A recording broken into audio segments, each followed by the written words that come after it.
For 5 years, one man told you never to sell. He built a company around a single promise. Buy Bitcoin. Every dip. Every quarter.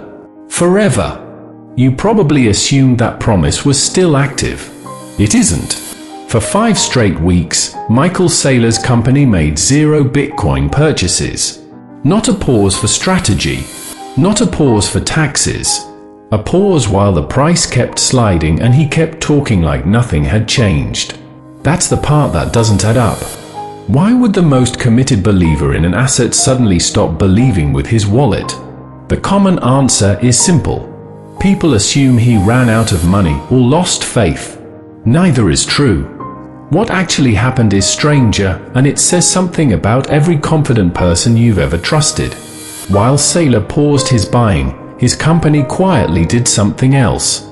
It sold over $500 million of its own stock.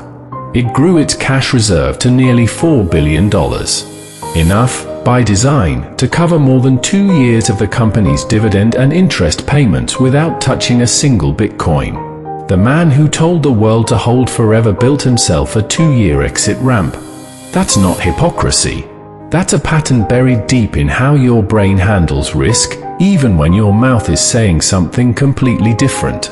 Psychologists Daniel Kahneman and Amos Tversky spent decades studying this gap between what people say and what people protect. Their research on loss aversion showed something uncomfortable. Losing money hurts roughly twice as much, psychologically, as gaining the same amount feels good. Confidence is what you perform in public. Loss aversion is what you obey in private. Saylor's public voice never wavered. Bitcoin was still the future. The strategy was still right.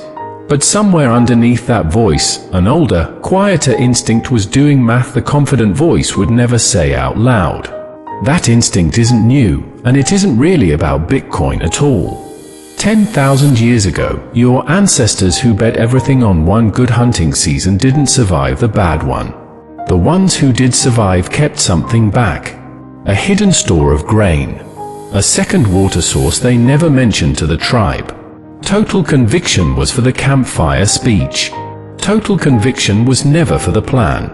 Confidence sold the vision. Caution built the reserve. That split didn't disappear when hunting turned into investing. It just changed costumes. Look closely at almost anyone who seems fully certain, and you'll usually find a version of Saylor's cash reserve hiding somewhere. The founder who swears the company will never need outside funding, quietly keeping a credit line open.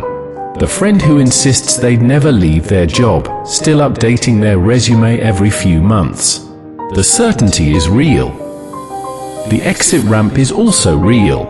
Both exist at the same time, in the same person, without contradiction. That's the twist worth sitting with.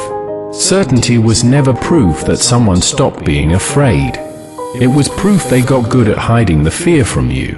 Which means the next time someone tells you they're all in, with 0 doubt, 0 backup plan, 0 hesitation, that isn't the moment to trust them more. It's the moment to ask what their 2-year reserve looks like. Because if history, psychology, and one very public Bitcoin bet all agree on anything, it's this: the loudest certainty and the quietest exit plan almost always belong to the same person. You just found out which one to look for.